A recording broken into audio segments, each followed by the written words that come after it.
नमस्कार आप सभी को, स्वागत है आपका हमारे इस प्लेटफ़ॉर्म पर।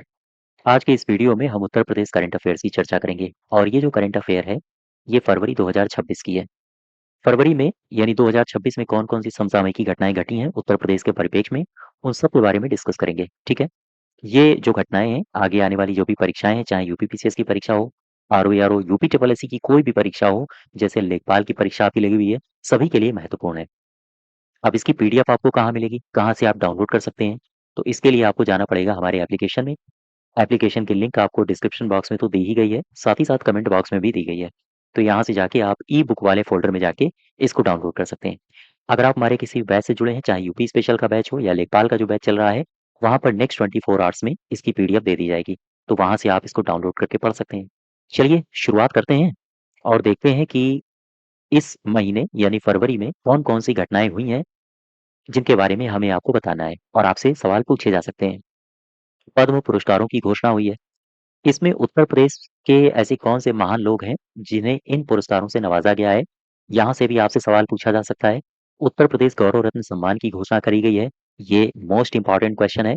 इसके अलावा आबकारी निर्यात नीति 2026-29 को सरकार ने सैंक्शन कर दिया है, मंजूरी दे दी है। इसके बारे में भी कुछ महत्वपूर्ण तथ्य जानेंगे। प्रदेश में एआई सक्षम राज्य विश्वविद्यालय की घोषणा करी गई है। और उत्तर प्रदेश में राज्य डेटा सेंटर प्राधिकरण को इस्टैब्लिश करने की बात की गई है, इसके बारे में भी जानेंगे। अन्य समसामयिकी तथ्य उत्तर प्रदेश से संबंधित जो आपसे पूछे जा सकते हैं, इन सभी के बारे में डिस्कस करेंगे। आओ जरा शुरुआत करते हैं क्वेश्चन नंबर 1 से। सबसे पहला क्वेश्चन देखो कह रहा है कि गणतंत्र दिवस की पूर्व संध्या पर घोषित पद्म पुरस्कार 2026 में उत्तर प्रदेश को कितने सम्मान प्राप्त हुए? उत्तर प्रदेश को सम्मान प्राप्त हुए हैं टोटल 11। ये अब यहाँ पर आओ, किसे-किसे पुरस्कार मिले हैं, ये जानकारियाँ आपको पता होनी चाहिए। सबसे पहले पद्म अवार्ड्स 2026 में उत्तर प्रदेश को 1 पद्म विभूषण मिला है और 10 मिले हैं पद्मश्री, ठीक है? बनारस हिंदू विश्वविद्यालय, जिसे बीएचयू भी कहा जाता है, लंबे समय से यहाँ जुड़ी रही हैं, सुप्रसिद्ध वायलिन वादक हैं। इनका ये जो कला है, ये भी याद रखना है। इनका नाम है एन राजम। इन्हें पद्म विभूषण से नवाजा गया है। तो एन राजम को क्या मिला है? पद्म विभूषण। किससे संबंधित हैं? वायलिन से। और कहाँ से संबंधित हैं? किस विश्वविद्यालय से? बीएचयू से। अब आ जाओ, पद्मश्री से सम्मानित कौन-कौन सी विभूतियाँ हैं? जैसे मंगला कपूर हैं, वाराणसी से संबंधित हैं, संगीत के क्षेत्र में उत्कृष्ट इन्होंने योगदान दिया है। श्याम सुंदर संक्रामक रोगों से संबंधित हैं ये। राजेंद्र प्रसाद फेफड़ा रोग से यानी चिकित्सा क्षेत्र से संबंधित हैं और केवल कृष्ण ठकराल ये आयुर्वेद चिकित्सा से संबंधित हैं। चिरंजी लाल यादव इन्हें भी पद्मश्री मिला है, मुरादाबाद से संबंधित हैं और ये कला क्षेत्र में पारंगत हैं। अशोक कुमार सिंह गाजीपुर से हैं, कृषि के क्षेत्र में ये पारंगत हैं। बुद्ध रश्मि मणि ये पुरातत्व क्षेत्र में जानकार हैं ये। रघुपत सिंह कृषि के लिए जानकार हैं और ये मुरादाबाद से संबंधित हैं। अनिल कुमार रस्तोगी कला के क्षेत्र में जानकार हैं ये और प्रवीण कुमार ये खेल के क्षेत्र में जानकार हैं। ठीक है? खेल के क्षेत्र में ये प्रवीण हैं। तो ये हैं टोटल लोग जिन्हें पद्मश्री मिला है और ये हैं एन राजम जी जिन्हें पद्म विभूषण मिला है। तो टोटल हो गए 10 पद्मश्री वाले और 1 हो गए पद्म विभूषण वाले, टोटल हो गए 11 हस्तियां उत्तर प्रदेश से संबंधित। याद रखो आपसे सवाल पूछा जा सकता है। क्वेश्चन नंबर दूसरे में आ जाओ। यहाँ पर कह रहा है कि 24 जनवरी 2026 को उत्तर प्रदेश दिवस मनाया जाता है। आपको पता होगा 24 जनवरी को। इसी के अवसर पर उत्तर प्रदेश ने राज्य का नाम राष्ट्रीय और अंतर्राष्ट्रीय स्तर पर गौरवान्वित करने वाले कुछ शख्स हैं जिन्हें उत्तर प्रदेश गौरव सम्मान 2025 से नवाजा गया है। ये कितने लोग हैं? ये हैं 5 लोग। कौन-कौन हैं? ये लोग हैं। इनके बारे में याद रखना। शुभांशु शुक्ला हैं, लखनऊ से हैं ये। अलख पांडे, शिक्षा के क्षेत्र में आप सभी ने सुना होगा पीडब्ल्यू के बारे में, ठीक है? हरिओम पवार, ये बुलंदशहर से संबंधित हैं। इनकी काव्य कृतियाँ हैं काला धन, घाटी के दिल की धड़कन, मैं तैरते लोकतंत्र का बयान हूँ, बागी हैं हम, इंकलाब के गीत सुनाते जाएँगे। ये इनकी कृतियाँ हैं। चर्चा में हैं डॉक्टर हरिओम पंवार जी, याद रखिएगा इनकी काव्य कृतियाँ आपसे पूछी जा सकती हैं एग्ज़ाम में। रश्मि आर्या और डॉक्टर सुधांशु सिंह, इन सबको मिला है उत्तर प्रदेश गौरव सम्मान। और आगे बढ़ें, क्वेश्चन नंबर तीसरे में आ जाओ। फरवरी 2026 में प्रधानमंत्री श्री नरेंद्र मोदी जी ने उत्तर प्रदेश में उत्तर भारत की पहली सेमीकंडक्टर निर्माण इकाई की आधारशिला रखी है। सवाल ये है कि ये जो आधारशिला है, ये किसके सहयोग से इसको विकसित किया जा रहा है? ये एचसीएल समूह और ताइवान की है फैक्सकॉन कंपनी। इन दोनों के सहयोग से इसको विकसित किया जाएगा। यानी सही उत्तर हो जाएगा सी पार्ट। ठीक। क्वेश्चन नंबर 4 में आ जाओ। चौथा। चौथे को पढ़ने से पहले थोड़ी बातें यहाँ पर ध्यान दो। फरवरी 2026 में गौतम बुद्ध नगर में एक सेमीकंडक्टर निर्माण इकाई की आधारशिला रखी जाएगी। फरवरी 2026 की बात है। इसमें निवेश कितना होगा? देखो, एचसीएल और फैक्सकॉन के बीच में एक संयुक्त उद्यम ये स्थापित किया गया है, जिसमें लगभग 3700 करोड़ रुपए निवेश का अनुमान है। 22 फरवरी को श्री मोदी जी ने 82 किलोमीटर लंबे दिल्ली गाजियाबाद मेरठ नमो भारत कॉरिडोर के शेष हिस्सों का भी उद्घाटन किया है। याद रखें, ये दिल्ली के सराय काले खान को मेरठ के मोदीपुरम से जोड़ेगा। ये भी इंपॉर्टेंट है आपके लिए, याद रखना। इसी के साथ साथ एक और काम हुआ है। काम ये हुआ है कि 13 स्टेशनों वाला 23 किलोमीटर लंबा मेरठ मेट्रो कॉरिडोर को भी शुरू किया गया है। तो ये 3 महत्वपूर्ण बातें हैं। पहली महत्वपूर्ण बात ये है कि सेमीकंडक्टर विनिर्माण सुविधा को लॉन्च किया गया। दूसरी महत्वपूर्ण बात ये है कि दिल्ली गाजियाबाद मेरठ नमो भारत कॉरिडोर के शेष हिस्सों का उद्घाटन किया गया। और तीसरी महत्वपूर्ण बात यह है कि मेरठ में मेट्रो कॉरिडोर भी शुरू किया गया है। ठीक है। अब आ जाओ फोर्थ क्वेश्चन में। चौथा क्या कह रहा है? सही विकल्प की पहचान करो। 30 सालों के उपग्रह आंकड़ों के आधार पर सूर्य के आंतरिक एवं आदर्श चुंबकीय क्षेत्रों का पहला 3D मानचित्र आईआईटी कानपुर ने विकसित किया है। क्या ये सही है? हाँ, याद रखें, 3D मानचित्र विकसित किया किसने है? आईआईटी कानपुर ने। भारत का पहला एआई सक्षम राज्य विश्वविद्यालय पायलट चौधरी चरण सिंह विश्वविद्यालय मेरठ में लॉन्च किया गया। कहाँ पर लॉन्च किया गया है? चौधरी चरण सिंह मेरठ में। ठीक। चौधरी चरण सिंह विश्वविद्यालय मेरठ में। तो ये दोनों कथन आपके सही है, यानी कि उपरोक्त दोनों। अब इसमें कुछ महत्वपूर्ण बातें हैं, इनको पहले देख लो। आईआईटी कानपुर ने 30 वर्षों के उपग्रह आंकड़ों का प्रयोग करके सूर्य के आंतरिक और अदृश्य हिस्सों का मानचित्रण किया है। किया किसने है? आईआईटी कानपुर ने। कितने सालों का अध्ययन किया है? कितने वर्षों के उपग्रह आंकड़ों का अध्ययन किया है? 30 साल लिए गए हैं। अच्छा, इसमें उपलब्धि क्या रही? आईआईटी कानपुर की शोध टीम ने एक त्रि-आयामी, three dimensional 3D dynamo model विकसित किया है, जो 3 दशक, याद रखें, 30 साल की मेहनत का परिणाम है। यानी 30 साल के आंकड़ों को लिया गया इसमें। 3 दशकों के सौर चुंबकीय क्षेत्र के अवलोकनों को समाहित करके सूर्य की आंतरिक चुंबकीय संरचना का मानचित्रण किया गया है। ठीक है। यह अध्ययन किसने किया है? आईआईटी कानपुर के भौतिक विभाग के सौम्यदीप चटर्जी के नेतृत्व में किया गया है। डेटा का स्रोत क्या है इस मॉडल में? नासा के एसओएचओ और एचडीओ जैसे उपग्रहों द्वारा लंबे समय तक एकत्र किए गए आंकड़ों का उपयोग किया गया है। यहाँ तक बात समझ पा रहे हो आप? चलो भाई, और आगे बढ़ें। इसमें कुछ महत्वपूर्ण तथ्य देख लो। भारत सरकार ने भारत के पहले एआई सक्षम राज्य विश्वविद्यालय पायलट प्रोजेक्ट को शुरू किया है। याद रखें, एमएसडीई गूगल क्लाउड और चौधरी चरण सिंह विश्वविद्यालय मेरठ के बीच ये ऐतिहासिक सहयोग है, और इस सहयोग की घोषणा भी करी गई है। इसमें सीसीएसयू यानी कि चौधरी चरण सिंह विश्वविद्यालय शैक्षणिक और प्रशासनिक दोनों क्षेत्रों में एआई उपकरणों को तैनात करने और प्रशिक्षण करने के लिए एक राष्ट्रीय जीवंत प्रयोगशाला के रूप में ये काम करेगा। तो ये कुछ महत्वपूर्ण तथ्य हैं, इन तथ्यों को याद रखो। और आगे बढ़ें, क्वेश्चन नंबर 5 में आ जाओ। ध्यान से पढ़ो इसको। कह रहा है कि 77वें गणतंत्र दिवस के अवसर पर डॉक्टर शुभांशु शुक्ला को देश के सर्वोच्च शांतिकालीन वीरता पुरस्कार अशोक चक्र से सम्मानित किया गया। क्या बता सकते हो इनका संबंध किस जिले से है? इनका संबंध है लखनऊ से। ग्रुप कैप्टन रहे हैं, कैप्टन है शुभांशु शुक्ला जी।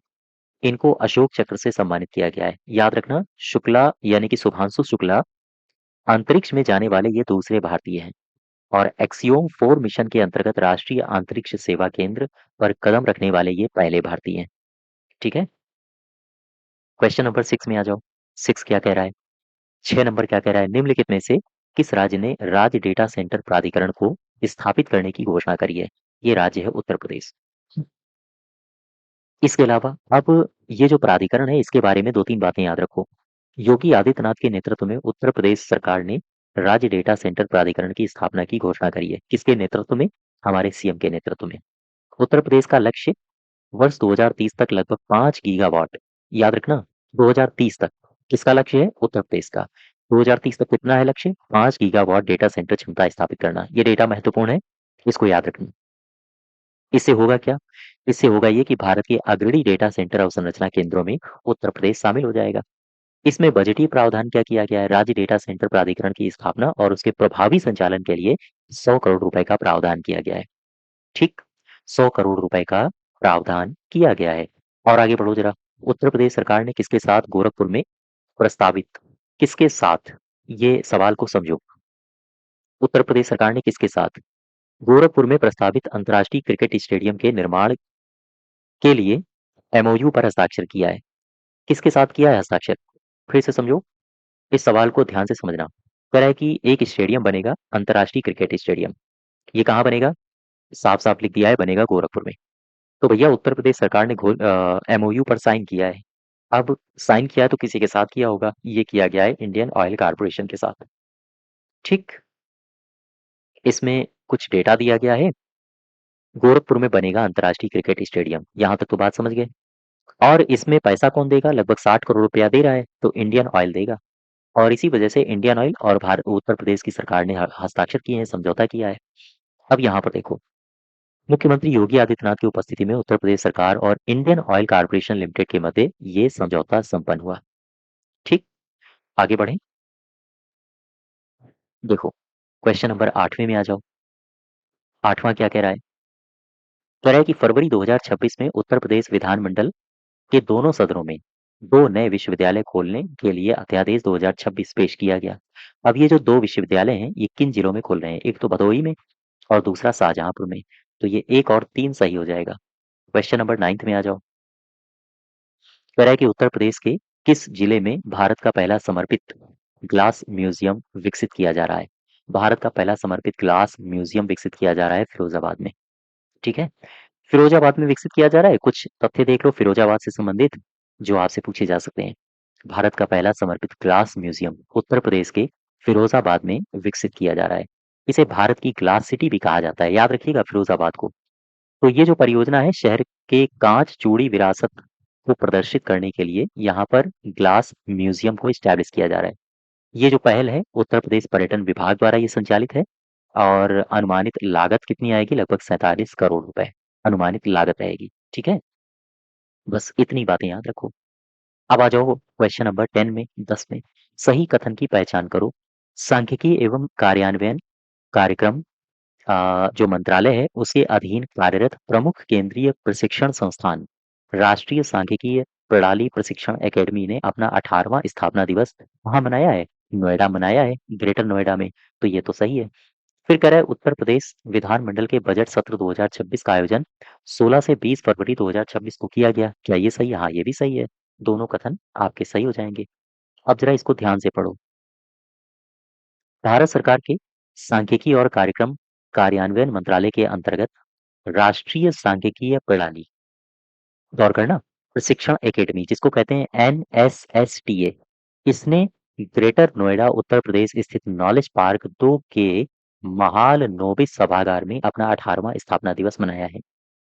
इस वर्ष का विषय क्या था? 2047 में विकसित भारत के विजन को प्राप्त करने के लिए आधिकारिक सांख्यिकी के लिए क्षमता निर्माण की पुनर्कल्पना करना, ये था इसका विषय।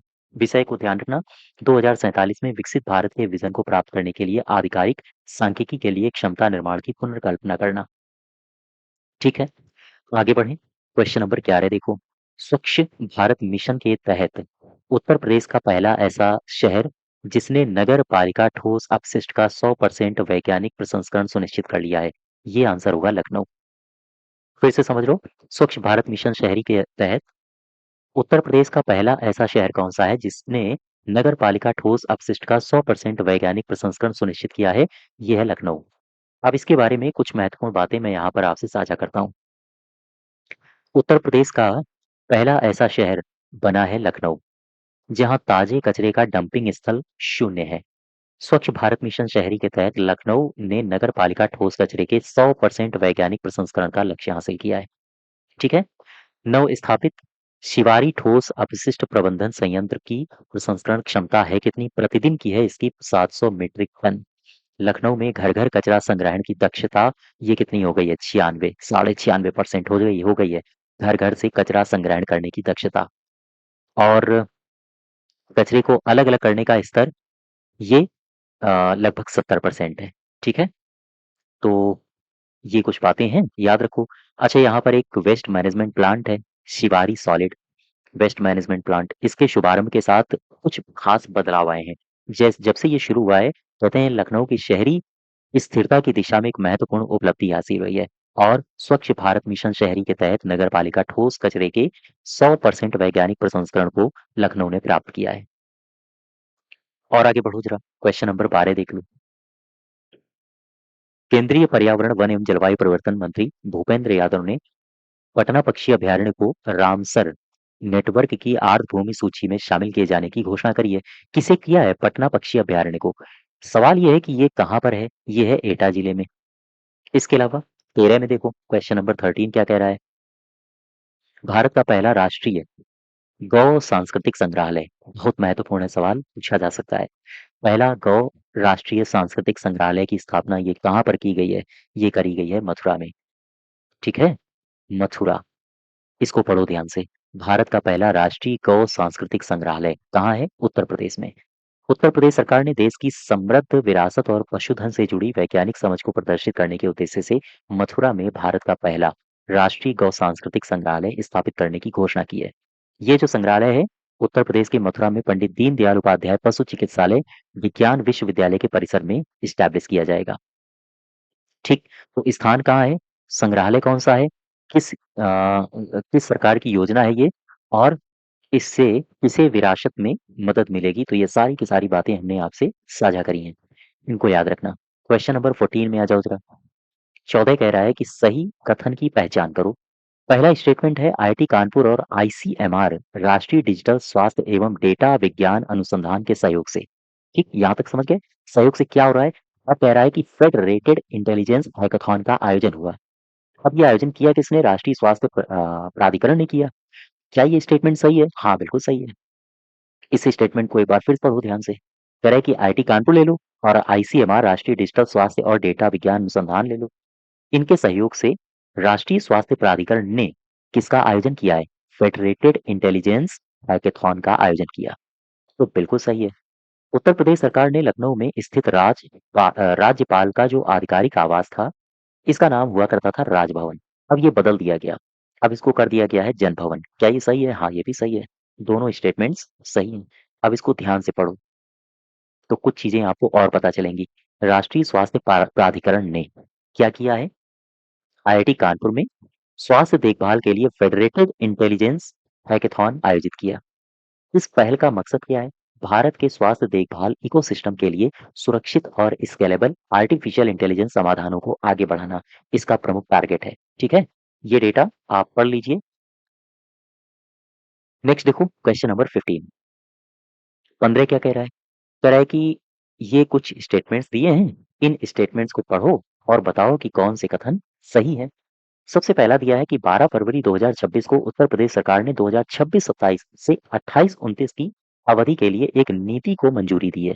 ये नीति कहलाती है आबकारी निर्यात नीति। इसका टाइम पीरियड याद रखना, एग्जाम में पूछा जा सकता है। आबकारी निर्यात नीति, इसका टाइम पीरियड है 2026 से लेकर 29 तक।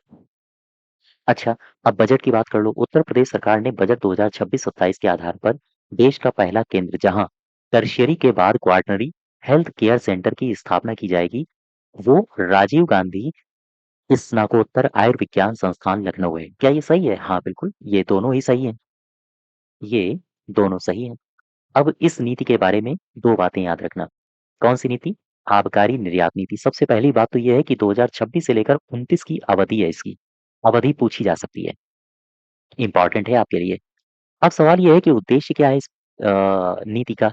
तो इस पहल का प्रमुख उद्देश्य है शराब, एथेनॉल के निर्यात को बढ़ाना, उत्तर प्रदेश में निर्मित ब्रांडों की वैश्विक उपस्थिति को सुदृढ़ करना, निवेश आकर्षित करना और सामाजिक आर्थिक लाभों को बढ़ाना। ये है इसका उद्देश्य।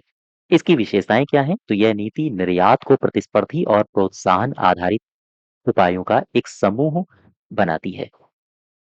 इसके अलावा बोतलिंग शुल्क, निर्यात पास शुल्क, फ्रेंचाइजीज शुल्क और विशेष शुल्क की दरों में निर्यात के लिए न्यूनतम स्तर तक घटाया गया है।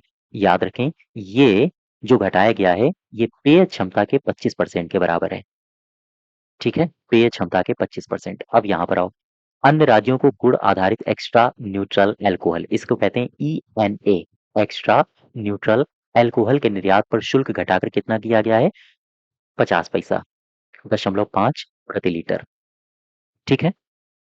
और बाकी बातें तो याद ही रखनी है, लेकिन ये बात ज़रूर याद रखना, पहली बार 3 साल के लिए, अवधि मैं बार-बार कह रहा हूँ, ये इम्पोर्टेंट है आपके लिए।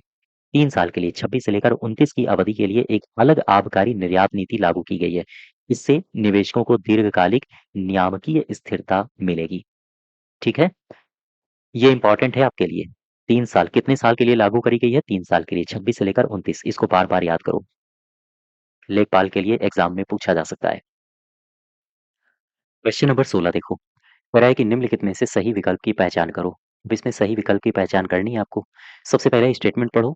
फरवरी 2026 में उत्तर प्रदेश सरकार के द्वारा प्रस्तुत किया गया जो बजट है 2026 वाला, उसकी थीम क्या है? इसकी थीम है सुरक्षित नारी, सक्षम युवा, खुशहाल किसान, हर हाथ को काम, तकनीकी निवेश से समृद्ध होता उत्तर प्रदेश। ये है इसकी थीम। बिल्कुल ठीक बात है, सही है।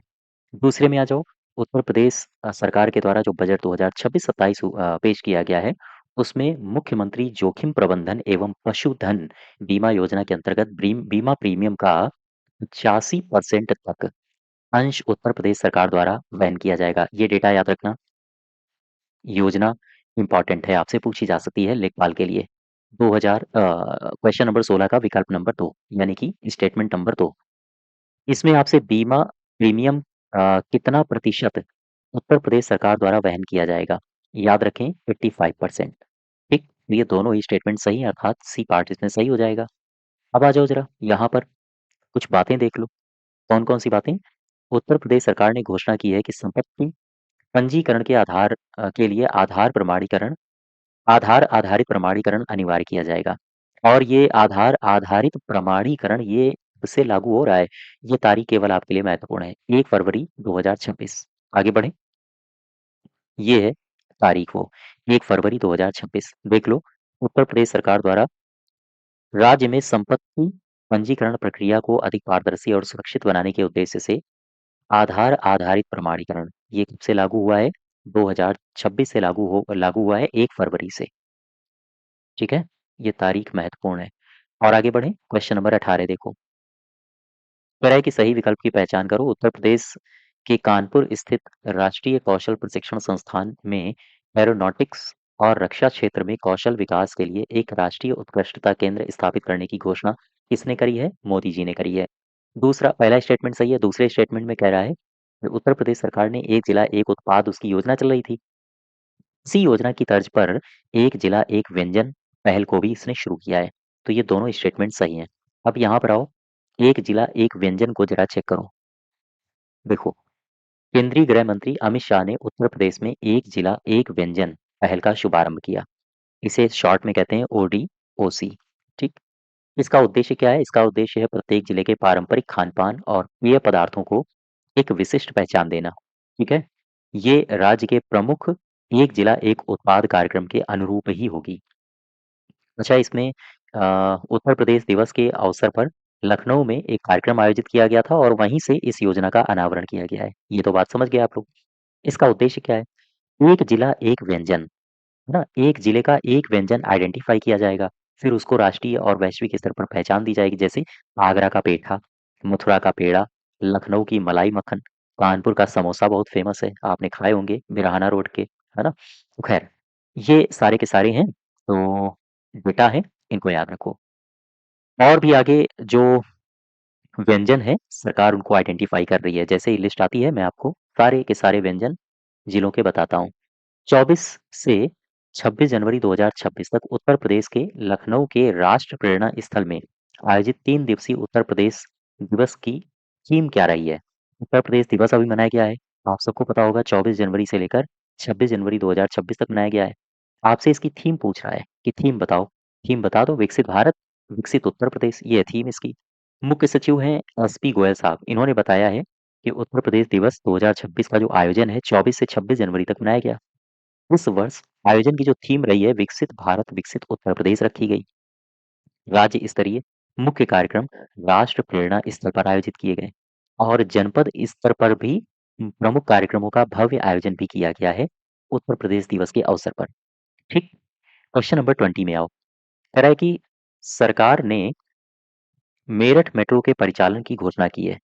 इसके संबंध में ये कथन दिए हैं, सही विकल्प की पहचान करो। मेरठ मेट्रो परियोजना 23 किलोमीटर में फैली है। एलिवेटेड कितना है? 16 किलोमीटर, और अंडरग्राउंड कितना रहेगा? 7 किलोमीटर। इसमें 13 स्टेशन होंगे और भारत की ये सबसे तेज मेट्रो होगी। सी पार्ट इसमें सही है। दोनों स्टेटमेंट्स बिल्कुल सही है। इसमें आ जाओ। हाल ही में चर्चा में रहा भारत फ्रांस राष्ट्रीय विमानन उत्कृष्टता केंद्र। इसके संबंध में सही विकल्प की पहचान करो। ये जो उत्कृष्टता केंद्र है, ये कानपुर में स्टैब्लिश किया जाएगा। राष्ट्रीय उत्कृष्टता केंद्र को कौशल विकास उद्यमिता मंत्रालय की एक योजना है, पीएम सेतु योजना। इस योजना के तहत स्थापित किया गया है। ठीक है। सी पार्ट इसमें सही हो जाएगा।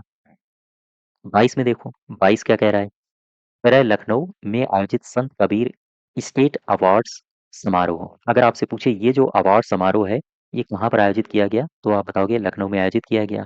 फिर कह रहा है कि निम्नलिखित कथनों के संबंध में तय करो कि कौन सा कथन सही है। पहला स्टेटमेंट है, राज्य के 39 कुशल, गौर करना जरा, 39 कुशल हैंडलूम बुनकर को उत्कृष्ट प्रदर्शन और पारंपरिक बुनाई कला में जबरदस्त योगदान के लिए सम्मानित किया गया है। क्या ये सही है? हाँ। अच्छा, इसमें जो पहले स्थान, दूसरा स्थान, तीसरा स्थान लाया है ना, उसे पैसे मिले हैं। पहले स्थान वाले को 20,000, दूसरे वाले को 15 और तीसरे वाले को 10,000 रुपए। तो ये सी पार्ट सही होगा। अच्छा, अब इसी पुरस्कार में पहला, दूसरा, तीसरा स्थान किसने प्राप्त किया है? संत कबीर स्टेट अवार्ड में पहला, दूसरा और तीसरा पुरस्कार किसने प्राप्त किया है? एक है नीरज देवी, लतीश टेगुरिया और सरोज, ये हाथरस से हैं। इन्होंने प्राप्त किया है क्रमशः पहला, दूसरा और तीसरा अवार्ड। फिर आ जाओ 24 में, 24 में। 24 क्या कह रहा है? 24 नंबर कह रहा है, उत्तर प्रदेश के पहले हाईटेक मीडिया टावर के संबंध में सही विकल्प की पहचान करो। ये जो टावर है बरेली में बनेगा, बिल्कुल याद रखना इसको। परियोजना की लागत क्या है? 2.5 करोड़ रुपए। ये तो महत्वपूर्ण नहीं है, लेकिन पहला बिल्कुल महत्वपूर्ण है। लोकेशन आपसे पूछ सकता है। सी पार्ट सही है। अब आ जाओ 25 में। कह रहा है कि लखनऊ में राष्ट्र प्रेरणा स्थल का उद्घाटन ये किसने किया है? मोदी साहब ने। 26 में कह रहा है कि सही विकल्प की पहचान करो। 14 नवंबर 2025 को उत्तर प्रदेश मंत्रिमंडल ने राज्य में औद्योगिक निवेश को बढ़ावा देने के लिए प्लेस, प्लेस क्या है? Promoting leadership and enterprise for development of growth engine, park योजना में संशोधन परिवर्धन को स्वीकृति प्रदान की है। क्या ये सही है? हाँ। फिर दूसरा स्टेटमेंट क्या कह रहा है? दूसरा कह रहा है कि इसके अंतर्गत यदि संपर्क मार्ग की चौड़ाई 7 मीटर होगी, प्लेज पार्क में सिर्फ और सिर्फ ग्रीन और ऑरेंज कैटेगरी के उद्योगों को अनुमति दी जाएगी। ये दोनों ही स्टेटमेंट सही हैं। आओ इसको एक बार फिर समझते हैं। ये क्वेश्चन अच्छा है, आपसे पूछा जा सकता है। इन दोनों ही स्टेटमेंट को जरा गौर से समझना। तो प्लेस की फुल फॉर्म आपको पता हो, promoting leadership and enterprise for development of growth engine. 2025 में उत्तर प्रदेश मंत्रिमंडल ने राज्य में इसे बढ़ाने के लिए, याद रखें, औद्योगिक निवेश को बढ़ाने के लिए इसे स्वीकृति प्रदान की है। अच्छा, अब इसकी एक खूबी ये है, इसमें साफ-साफ कहा गया है कि इसके अंतर्गत अगर जो संपर्क मार्ग हैं, इनकी चौड़ाई 7 मीटर होगी, तो फिर ग्रीन ऑरेंज कैटेगरी के उद्योगों को अनुमति प्रदान की जाएगी। अब आ जाओ 27 में। प्रदेश के किस जनपद में देश के पहले रिवर सेल के गठन को मंजूरी मिली है? गोरखपुर है ये, गोरखपुर, याद रखना। क्वेश्चन नंबर 28 में आओ। कह रहा है सही विकल्प पहचानो। वाराणसी में देश की पहली वाटर टैक्सी का संचालन होगा क्या? हाँ।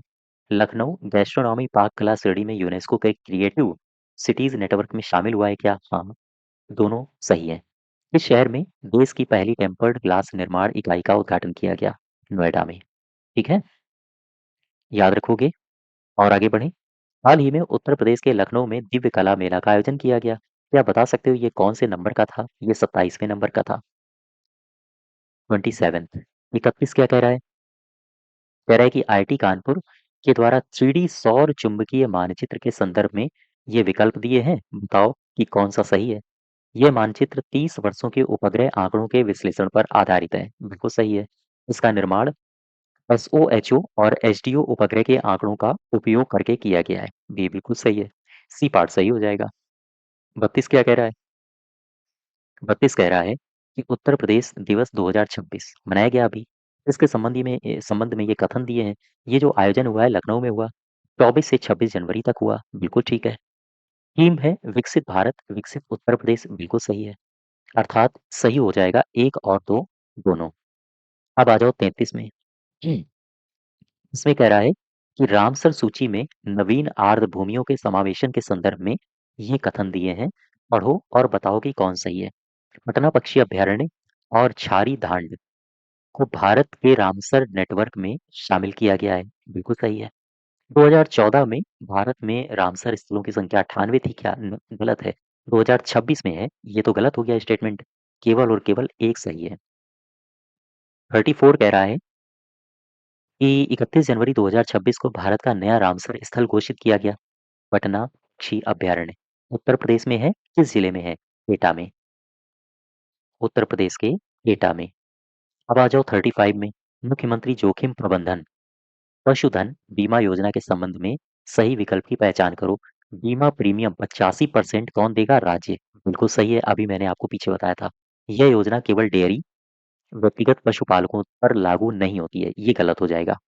पार्ट केवल सही है। 36 देखो। 36 कह रहा है कि एक जिला एक व्यंजन ओडीओसी इस पहल के संदर्भ में देखो कौन सही है। यह पहल एक जिला एक उत्पादन मॉडल से प्रेरित है, बिल्कुल ठीक है। इसमें प्रत्येक जिले औद्योगिक उत्पादों को प्रोत्साहित करेंगे। अच्छा, ओडीओसी में औद्योगिक उत्पाद थोड़ी ना आएंगे, इसमें तो व्यंजन आते हैं, है ना? तो ये दूसरा गलत हो जाएगा। ए पार्ट सही होगा केवल। 37 देखो। आबकारी निर्यात नीति 2026 से 29, मैं बार बार कह रहा हूँ ये महत्वपूर्ण है। इसकी अवधि जरूर याद रखना। इस संबंध में सही कथनों की पहचान करो। उत्तर प्रदेश किस प्रकार की निर्यात उन्मुख आबकारी नीति लागू करने वाला पहला राज्य बना है? ठीक है। ईएनए क्या है? एक्स्ट्रा न्यूट्रल अल्कोहल के निर्यात शुल्क को घटा के 0.5 प्रति लीटर कर दिया गया है। ये भी सही है। अर्थात 1 और 2 यहाँ दोनों सही हो जाएंगे। अब आ जाओ क्वेश्चन नंबर 38 में। पद्म पुरस्कार 2026 के संदर्भ में देखो कौन सा सही है। 2026 में उत्तर प्रदेश को कुल 11 पुरस्कार मिले हैं और ये जो एन राजम है ये वायलिन से संबंधित हैं। इन्हें पद्म विभूषण दिया गया है। दोनों सही हैं। ठीक है। 39 देख लो जरा। 39 में क्या कह रहा है? कह रहा है 22 फरवरी 2026 को मेरठ में नमो भारत रैपिड रेल और मेरठ मेट्रो मार्ग का संयुक्त रूप से उद्घाटन किसके द्वारा किया गया है? मोदी साहब के द्वारा। एनएसएसटीए क्या है ये? इसका नाम है राष्ट्रीय नमूना सर्वेक्षण प्रशिक्षण एकेडमी। इसके संबंध में देखो कौन सही है। तो एनएसएसटीए की जो स्थापना है 2009 में करी गई थी अपने नोएडा में। ठीक है, उत्तर प्रदेश का शहर है ये नोएडा, यहीं पर है। आपसे अलग से भी स्टैटिक जीके के रूप में पूछ सकता है ये कहाँ पर है? नोएडा में। इसके अलावा तो पहला तो सही है। तो कह रहा है संस्था सांख्यिकी एवं कार्यक्रम कार्यान्वयन मंत्रालय के अधीन काम करती है, ये भी सही है। अर्थात 1 और 2 दोनों सही है। ठीक। तो ये फरवरी 2026 के सारे करंट अफेयर्स के तथ्य हैं। इनको आप याद रखिएगा और अगर आपको इसकी पीडीएफ चाहिए तो आप हमारे एप्लीकेशन में जाके इसकी पीडीएफ को डाउनलोड कर सकते हैं। ठीक है? चलिए आज यहीं तक रखते हैं। धन्यवाद।